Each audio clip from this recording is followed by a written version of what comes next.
Subscribe कीजिए mechanical पेंटोमैथ channel को और बेल आइकन को दबाइए लेटेस्ट मैकेनिकल इंजीनियरिंग वीडियोस देखने के लिए। तो सबसे पहले सुकांता भाई, वेलकम टू मैकेनिकल पेंटोमैथ। आपने थैंक यू। हमारे इनविटेशन को एक्सेप्ट किया और अपने इस वैल्यूएबल एक्सपीरियंस को शेयर करने के लिए आप मैकेनिकल पेंटोमैथ के प्लेटफॉर्म पे आए।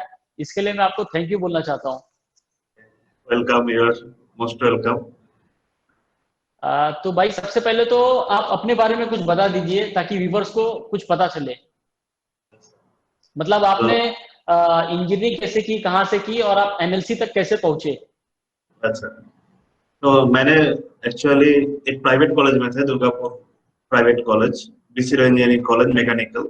उससे मैं पास आउट हूँ 2012 में। उसके बाद मैं 2.5 साल काम किया हूँ construction company ITT cementation board में। उसी कंपनी में 2.5 साल काम करने पे टनल बोरिंग मशीन के ऊपर काम किया, टीबीएम मशीन, जो दिल्ली मेट्रो कोलकाता मेट्रो में जो टनल बनता है मेट्रो का काम के लिए, तो उसी कंस्ट्रक्शन का जो मशीन है, उस मशीन का मेंटेनेंस में मैं काम करता था। 2.5 साल एक्सपीरियंस है। उसके बाद मैं 1 साल का गेट का प्रिपरेशन करके गेट दिया हूँ। तो गेट में मेरा रैंक था 513 मैकेनिकल में। तो ओके। उसके बाद जो मैं आईआईटी खड़गपुर में भी एडमिशन ले लिए थे एमटेक का थर्मल डिपार्टमेंट में, तो मेरा एक सेमेस्टर भी कंप्लीट हो चुका था। और अच्छा बट अच्छा। एनएलसी का कॉल भी आ गया उस टाइम, इंटरव्यू कॉल। तो एनएलसी का कॉल आने के बाद तो मैं इंटरव्यू अटेंड किया। तो एनएलसी का जो इंटरव्यू का बाद जो लिस्ट निकलता है, एक बार नहीं निकलता है, बार बार स्टेप स्टेप में निकलता है। तो फर्स्ट स्टेप ओके जो पहले लिस्ट निकाला था उसमें मेरा नाम नहीं था। सेकंड स्टेप ओके में डायरेक्टली जो ऑफर लेटर है उन लोग मेरे घर का एड्रेस में भेज दिया था। तो फर्स्ट ओके ओके। जो क्लियर करना है मेडिकल, क्लियर करने का बाद वो डायरेक्ट ओरिएंटेशन में भेजता है, ज्वाइनिंग।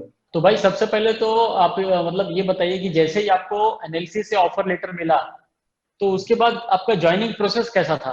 तो बस ज्वाइनिंग प्रोसेस फर्स्ट था मेडिकल क्लियर करना। फर्स्ट एनएलसी का अपना हॉस्पिटल है नई वाले में, एनएलसी जीएच जो जनरल हॉस्पिटल है, उसमें आके फुल मेडिकल चेकअप हुआ, फुल बॉडी मेडिकल चेकअप हुआ। वो चेकअप वो क्लियर करने के बाद ही पूरा 1 दिन लगता है पूरा टोटल मेडिकल प्रोसीड्यूर करने में। फुल ओके 1 दिन लगता है। तो वो 1 दिन कंप्लीट करने के बाद ही वो शाम का टाइम में पता चल जाता है जो क्लियर है कि नहीं। अगर मेडिकल क्लियर ओके। हो गया तो नेक्स्ट दिन कॉर्पोरेट ऑफिस में एचआर सेक्शन में जाके मिलना होता अच्छा है। अच्छा। Okay okay. तो वहां से रिलोकेट करता है कॉर्पोरेट सेक्टर से डायरेक्ट उन लोग एलएनडीसी बोल के इधर एक है, लर्निंग एंड डेवलपमेंट कॉर्पोरेशन। जो नया हम्म। जो रिक्रूटमेंट होता है उन लोग को पहले एलएनडीसी में भेजता है, लर्निंग एंड डेवलपमेंट कॉर्पोरेशन। तो corporate section sir HR sir LNDC में भेजता है। वहां पे हम्म। एलएनडीसी के बाद से ओरिएंटेशन प्रोग्राम चालू होता है। पहले जो नेवली के अंदर जितना जगह है वहां पे ओरिएंटेशन कराता है 10-15 दिन का। और भी अभी ट्रेनिंग मॉड्यूल डिफरेंट किया होगा क्योंकि रिसेंटली 6 महीने का 6+3 टोटल 9 मंथ का ट्रेनिंग चालू रखा है एनएलसी।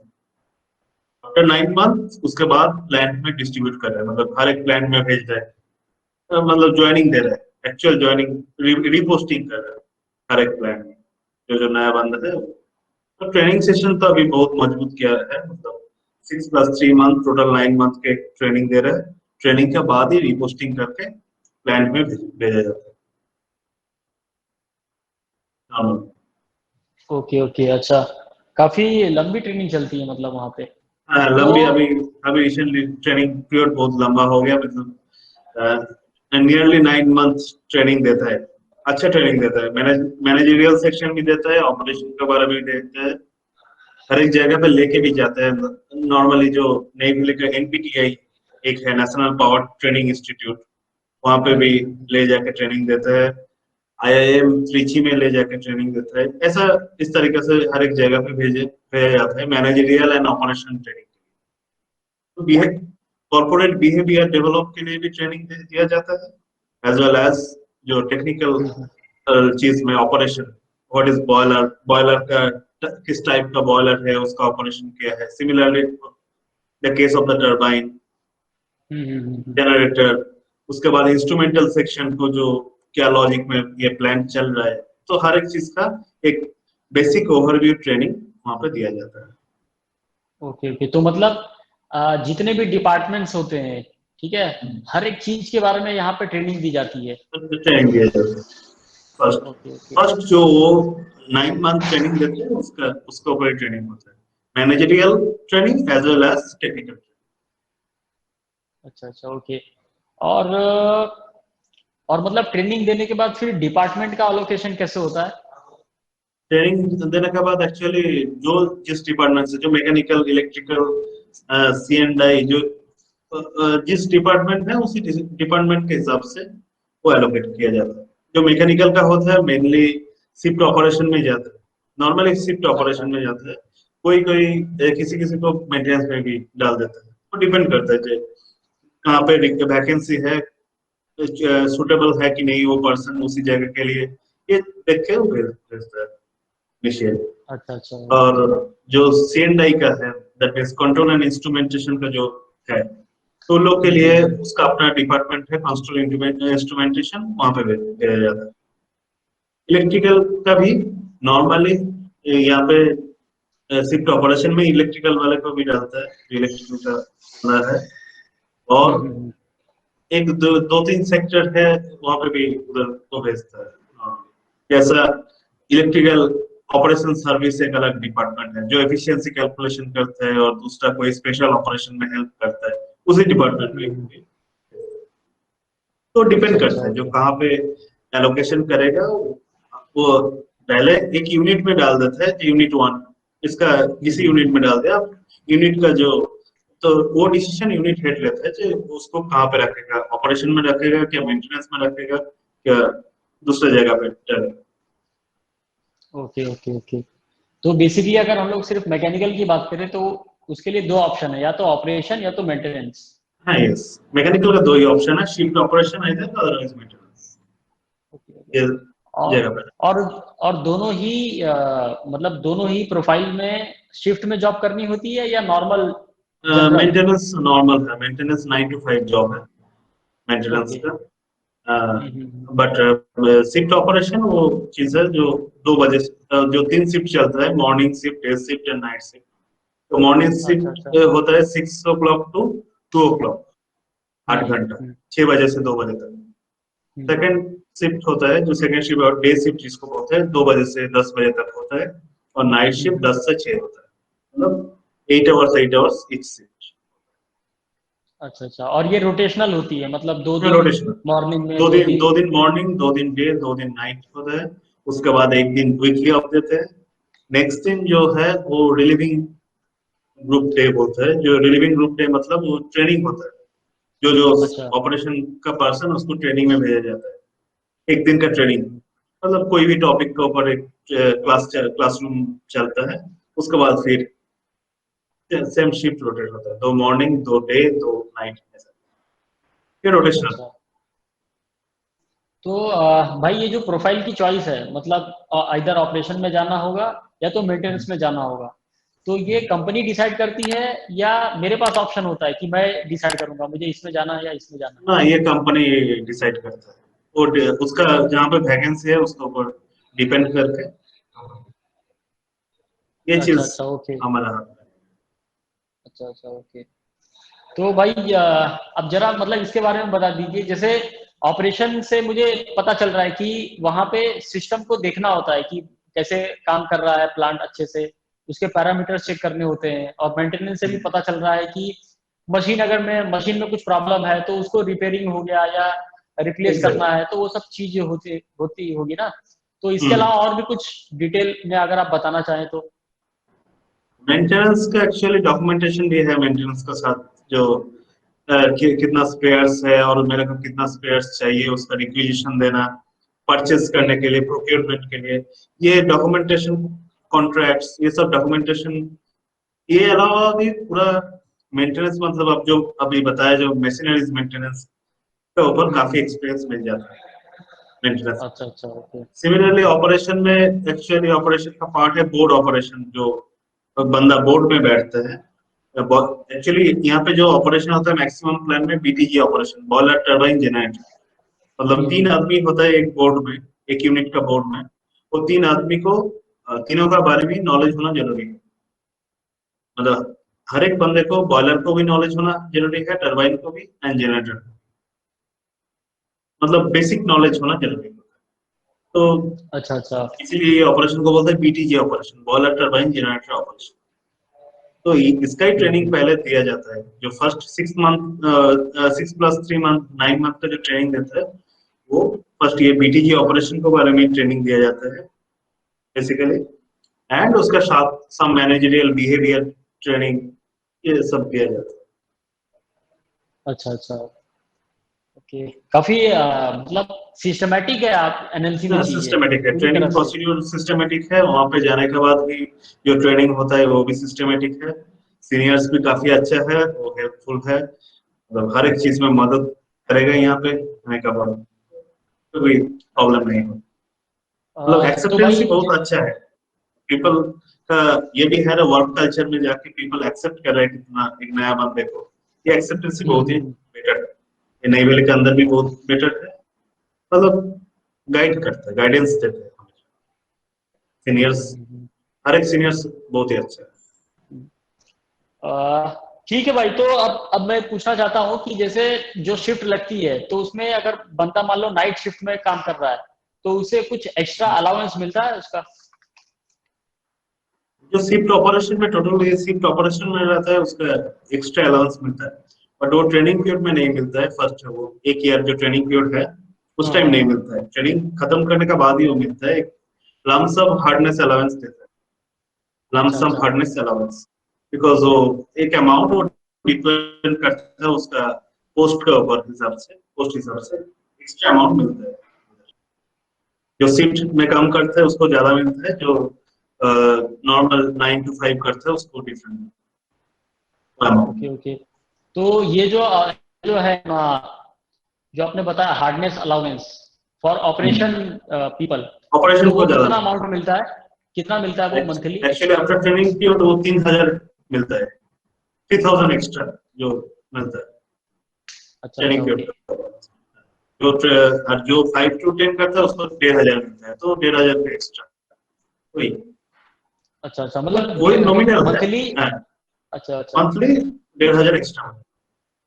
अच्छा, ओके ओके। तो भाई अब इसके बाद मैं पूछना चाहता हूँ कि जैसे आपको पता ही है टीएसयूज लोग क्यों ज्वाइन करते हैं, उसकी फैसिलिटी पर्क्स अलाउंसेस के लिए। तो जरा बताएंगे मतलब एनएलसी में क्या क्या मिलता है अलाउंसेस?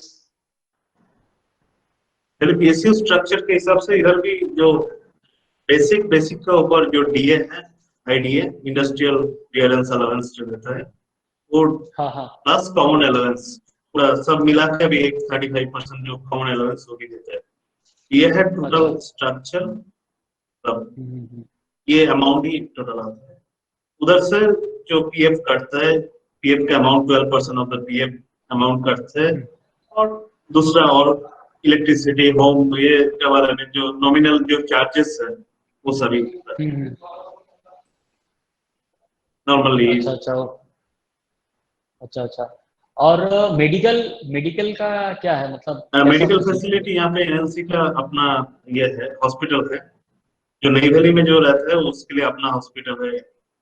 तो ये अच्छा। हॉस्पिटल अच्छा हॉस्पिटल है। अगर ये हॉस्पिटल का बाहर अगर कोई किसी का क्रिटिकलिटी ज्यादा है तो उसको भेजा जाता है डिफरेंट सेक्टर में। चेन्नई का जो रामाचंद्रन हॉस्पिटल है, क्या पिम्स, पौंडीचेरी का पिम्स है, ये सब में रेफर किया जाता है। तो मेडिकल फैसिलिटी को यहाँ पे अच्छा है एम्प्लॉय के। अच्छा, हर एक मतलब वो तो साल में एम्प्लॉय अनलिमिटेड का होगा ना? अपना ये होता है इंडस्ट्रियल जो चेकअप होता है, फुल फुल बॉडी चेकअप हर एक साल में वो ट्राई करते हैं। हम्म। 1 साल और 2 साल में एक बार ट्राई करते हैं इंडस्ट्रियल चेकअप। अच्छा, तो भाई ये जो मतलब मेडिकल की फैसिलिटी है ये आई थिंक अनलिमिटेड होगी, इसका हाँ, कुछ लिमिट नहीं होगा? कोई लिमिट नहीं, एम्प्लॉयज के लिए कोई लिमिट नहीं।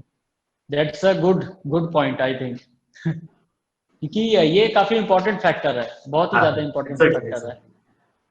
और जो बाहर वाला बाहर में है उसके भी काफी हॉस्पिटल उसका साथ ये कोलैबोरेशन में है एनएलसी, हम्म। तो उस हिसाब से उधर भी फैसिलिटी मिल जाता है जो नई दिल्ली में नहीं है, दूसरा जगह पे है, बरसिंह शहर में है, क्या यूपी में है, उस हिसाब से वो डिफरेंट हॉस्पिटल में वैसा ही उसको मेडिकल फैसिलिटी वैसे। तो मेडिकल के बारे में यहाँ पे तो कोई इशू नहीं है अभी तक। नहीं, पीएसयू इसीलिए तो फेमस अरे है, पीएसयू मतलब में कहीं ना कहीं पीएसयू अगर आपसे काम करवा रहा है तो आपको उतना कुछ देता भी है, इतनी फैसिलिटी दे रहा है, सैलरी दे रहा है, काफी कुछ दे रहा है कि नहीं? तो as facility compare to private sector ये काफी अच्छी तो चीजें प्रोवाइड करता है आपको। वो है।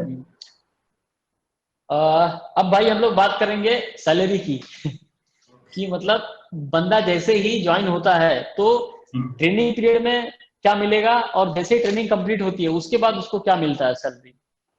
ट्रेनिंग पीरियड में एक्चुअली बेसिक रहता है 50,000 अभी पर मंथ। 50,000 बेसिक अमाउंट है। बेसिक का ऊपर जो करंट आईडीए वैल्यू चल रहा है, मतलब डियरेंस अलाउंस का जो परसेंटेज चल रहा है वो अमाउंट, उसके ऊपर 35% जो कॉमन अलाउंस है वो चीज, ये तीनों ऐड होके normally in hand 60 to 65 in hand मिलता है। इन हैंड ट्रेनिंग मतलब ट्रेनिंग पीरियड में 60 इन हैंड 60 पीएफ भी काटते हैं 12%, सो नियरली 60 इन हैंड मिल जाता है ट्रेनिंग पीरियड। मतलब ग्रॉस जो होगा वो अराउंड 75 के आसपास होगा, है कि नहीं? ग्रॉस ग्रॉस अगर ज्यादा हम होगा बोले तो क्योंकि ग्रॉस क्यों ज्यादा हो रहा है, क्योंकि 50,000 उसका बेसिक है, 35% ऑफ 50,000 उसका कॉमन अलाउंस है, प्लस जो अच्छा। करंट डीए परसेंटेज है जो अभी 18.4% में फ्रीज किया गया है। पीएसयू का जो डीए अभी फ्रीज कंडीशन में है 18.4%। हाँ तो हाँ वही। 18 अभी फ्रीजिंग है ना हर एक डीए। सेंट्रल गवर्नमेंट का भी डीए अभी फ्रीज खोला, ये भी फ्रीज कंडीशन में। तो 18.4% का जो हिसाब से का जो एक्स्ट्रा अमाउंट, तो ये तीनों का समेशन जो हुआ, और इधर से कुछ डिडक्शन भी है, अपना deduction nearly in hand 60 to 65,000 था। ओके, ड्यूरिंग ट्रेनिंग पीरियड, और जैसे ही ट्रेनिंग कंप्लीट होती है फिर उसके बाद? ट्रेनिंग कंप्लीट होने के बाद 60,000 उसको डायरेक्ट एक स्टेप प्रमोशन मिलता है। अच्छा। यहाँ पे जो ए डबल ई पोस्ट, मतलब असिस्टेंट एग्जीक्यूटिव इंजीनियर पोस्ट में इंडक्शन होता है। उसके बाद 1 साल ट्रेनिंग पीरियड कंप्लीट होने के बाद उसको डेप्यूटी एग्जीक्यूटिव इंजीनियर में प्रमोट किया जाता है। तो उसमें से बेसिक अच्छा 10,000 बढ़ जाता है इमीडिएट। तो 1 साल कंप्लीट करने के बाद बेसिक 60,000 हो जाता है। तो उस हिसाब से सिमिलर पैटर्न फॉलो करके जो शिफ्ट अच्छा। में है उसके लिए एक एक्स्ट्रा अमाउंट 3,000 का एक्स्ट्रा अमाउंट जो मिलता है पता है, लम सम हार्डनेस अलाउंस, ये कंटिन्यूएशन। अच्छा अच्छा, तो मतलब ट्रेनिंग पीरियड में 50,000 बेसिक, और जैसे ही ट्रेनिंग कंप्लीट हुआ देन वो 60,000, 60,000 और बेसिक फिर मतलब आपको ए डबल ई पोस्ट पे प्रमोट किया जाता है ना, A double E? D double E deputy अच्छा, डी एग्जीक्यूटिव। Double E. हाँ, ओके ओके। डी अच्छा डबल ई अच्छा। Deputy executive. उसके बाद 4 साल का जो मैंडेटरी पीरियड है, 4 साल में प्रमोट किया जाता है। अच्छा तो अच्छा। डी डबल ई का 4 साल बाद डबल ई एग्जीक्यूटिव इंजीनियर बनते हैं। तो इस हिसाब से प्रमोशन जो स्टेज है 1 by 1 ऐसे। अच्छा, तो भाई अभी आप डी डबल ई होंगे आई थिंक, डी हाँ, मैं डबल ई डी ना? डबल ई हूँ क्योंकि तो 3 साल ही तो हुआ है। तो आपको अभी यहाँ पे मतलब कितना ग्रॉस सैलरी मिल जाता है, और नेट? ग्रॉस सैलरी तो बहुत दिखता है। ग्रॉस सैलरी 1 लाख, मतलब अच्छा ग्रॉस सैलरी जो दिखाता है 1 लाख है, but in hand 75 to 78,000 in hand आता है। मतलब वो वेरिएबल पोर्शन है, बहुत सारा चीज कटिंग जो हाँ हाँ, डिडक्शन वो तो है, है, जाहिर सी वो बात है। इनकम टैक्स वो जो ये है वेरिएबल है, इन हैंड नियरली 75। हाँ सही बात है, वैसे भी सैलरी जब ज्यादा बढ़ती है तो उसमें फिर डिडक्शन भी डिडक्शन बढ़ भी बढ़ जाते हैं। जाता है। काफी हैंडसम सैलरी हाँ है ठीक, कि नहीं? मतलब सही है, पेसिव अच्छा, जो मिलता है वही। अ, अब भाई सबसे इम्पोर्टेंट एक और क्वेश्चन है कि यहाँ पे हायर स्टडीज के लिए क्या प्रोविजन है? हायर स्टडीज के लिए अभी तो कुछ नहीं, बट अगर मैं हायर स्टडीज में जाना चाहता हूँ तो कुछ फैसिलिटी दिया जाता है। मतलब एक 2-3 साल कंप्लीट करने का बाद अगर मैं हायर स्टडी में इंटरेस्टेड हूँ तो मेरे को उस हिसाब से लीव मिलेगा। कंपनी कुछ इनिशिएट नहीं कर रहा है अभी हायर स्टडीज के लिए। जो कंपनी मेरे को अच्छा। ये अभी तक ऐसा नहीं हुआ है, मतलब हायर लेवल में शायद एमबीए करा सकता है। कंपनी के जरूरत के हिसाब से कंपनी वो वो रेफर किया जाता है। स्पॉन्सरशिप का जो आप बता रहे हैं, स्पॉन्सरशिप टाइप, यस यस। वो डिपेंड करता है कंपनी के जरूरत के हिसाब से। अच्छा। नॉर्मली ये नहीं है जो you are eligible for this higher study, ऐसा स्कोप अभी तक नहीं है। अच्छा अच्छा, मतलब ऐसा अभी कुछ ऑप्शन नहीं है कि सपोज मैंने अभी 3 साल कंप्लीट कर लिए हैं और मुझे एमबीए करने जाना है, तो कंपनी। कंपनी मेरे को 2 साल का गैप देगा। अच्छा, गैप 2 साल देगी और बाद एमबीए वो करने के बाद मैं आकर फिर ज्वाइन कर सकता हूँ। हाँ, अच्छा इस अच्छा। प्रोविजन। और वो जो 2 साल का मेरा मुझे सैलरी मिलेगा या नहीं मिलेगा? 2 साल का सैलरी नहीं मिलेगा, बट वो ये फैसिलिटी है 2 साल बाद आके ज्वाइन कर सकता हूँ। ओके, अच्छा अच्छा ये हर एक पीएसयू में है, ये फैसिलिटी मैक्सिमम पीएसयू में। अच्छा। नहीं ठीक है, फिर भी अच्छा ही है, मतलब हाँ, एटलीस्ट हाँ, आपके ये आपको अलाउ तो कर रहे हैं जॉब स्टडी जॉब के लिए। सिक्योरिटी है। जॉब सिक्योरिटी है हम्म, जो 2 साल बाद मैं आके फिर इस कंपनी में ज्वाइन कर सकता अच्छा अच्छा। ठीक है भाई, और अब मैं पूछना चाहता हूँ कि ट्रांसफर और पोस्टिंग के बारे में कुछ बताइए। मतलब आपने जैसे आपने बताया कि आपकी ट्रेनिंग हुई, तो उसके बाद पोस्टिंग कहाँ होगी? ये आपके चॉइस के ऊपर डिपेंड होगा कि हूँ। कंपनी जहाँ भेजना चाहे वहां भेजेगी? चॉइस नॉर्मली एक चॉइस मांगता है, जो कहाँ पे इंटरेस्टेड हो चॉइस एक सीट देता है। बट कंपनी जो एचआर जहाँ पे डिमांड है, जितना कितना आदमी चाहिए, अगर सभी आदमी एक साथ बोल दिया जो मैं कोई एक प्लान में जाऊंगा, तो वो तो देने पॉसिबल नहीं है कंपनी को हाँ, देने। वो तो सही बात तो है, सही कंपनी बात अपना है। हिसाब से उसके बाद और प्रायोरिटी के हिसाब से वो चूज। अच्छा अच्छा, ओके। और ट्रांसफर का? ट्रांसफर प्रोसीड्योर यहाँ पे एक्चुअली ट्रांसफर का एक प्रोसीड्योर है, म्यूचुअल ट्रांसफर। म्यूचुअल ट्रांसफर अच्छा मतलब एक आदमी वहाँ वहां से एक आदमी आना चाहता है इसी जगह पे, तो mutually they hmm, can settle. अच्छा, ओके। तो और नॉर्मली ट्रांसफर प्रोसीड्योर इजी है, अभी तो ट्रांसफर बहुत सारे का हो रहा है। मतलब जो जिस जगह पे जाना चाहता है उसको उसी वहां पे ही भेजा जा रहा है नॉर्मली। ट्रांसफर प्रोसीड्योर अभी क्लीन है, हाँ, डिफिकल्ट नहीं है। तब अच्छा, टाइम के ओके। हिसाब से मिल जा रहा है, 1-2 साल लग रहा है बट मिल जा रहा है, डिफिकल्ट नहीं हो रहा चलिए ठीक है भाई, चलिए अच्छी बात है। मतलब अगर ट्रांसफर हो जा रहा है तो एटलीस्ट बंदा अपने घर के पास जा सकता है। है। जो घर के पास जाना चाह रहे हैं 1 साल में चला जा पा रहा है, मतलब अरेंजमेंट करके चला, डिफिकल्टी नहीं है वो। अच्छा, ठीक है भाई। तो भाई ओवरऑल देखा जाए तो हमने सारे क्वेश्चन को कवर कर लिए हैं, और आपने मतलब देखा जाए तो A to Z about NLC आपने सब कुछ बता दिया है, ठीक है। लेकिन इसके अलावा अगर एस्पिरेंट्स को कुछ डाउट है, कोई क्वेरी है, तो नीचे कमेंट सेक्शन में पूछ सकते हैं, या मैकेनिकल पेंटोमैथ का जो टेलीग्राम का चैनल है वहां पे भी आप पूछ सकते हैं, ठीक है। ओके, और डेफिनेटली। मैं चाहता हूँ कि ऐसे भी कुछ क्वेश्चंस होंगे जो शायद हमने डिस्कस ना किए हों, तो आप अगर कुछ एनएलसी के बारे में बताना चाहें। इसका बारे में ऐसा questions, normally most of the things हम लोग डिसाइड कर लिए हैं, तो यस। और एक्स्ट्रा अगर कुछ किसी का कोई कुछ क्वेश्चन है तो पूछे, तो मैं उस हिसाब से कुछ भूल गया तो आंसर दे दूंगा। ठीक है भाई, ओके। अब लास्ट मैसेज आप क्या देना चाहेंगे कुछ एस्पिरेंट्स को? लास्ट मैसेज ये है, ये जो इंटरव्यू, बेस्ट ऑफ लक जो इंटरव्यू देना जा रहे हैं, चाहे क्रैक करे प्रॉपरली, एक साथ यंग इंडिया जो ये है पढ़ाई और क्या, ये नहीं, सही बात है। मोटिव है। ठीक है भाई।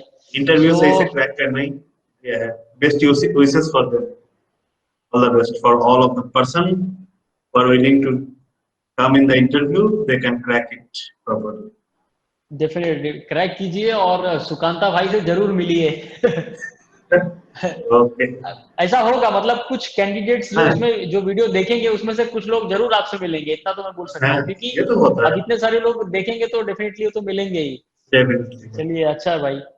तो तो अब आपसे भाई विदाई लेने का समय हो रहा है, और ओके, अब हम लोग इस वीडियो को यहीं फिनिश करते हैं। So again thank you very much for okay, giving your precious time. Okay, most welcome. You are happy, we are glad to say about this my company. Thank you. So bye भाई, take care. Okay, thank you.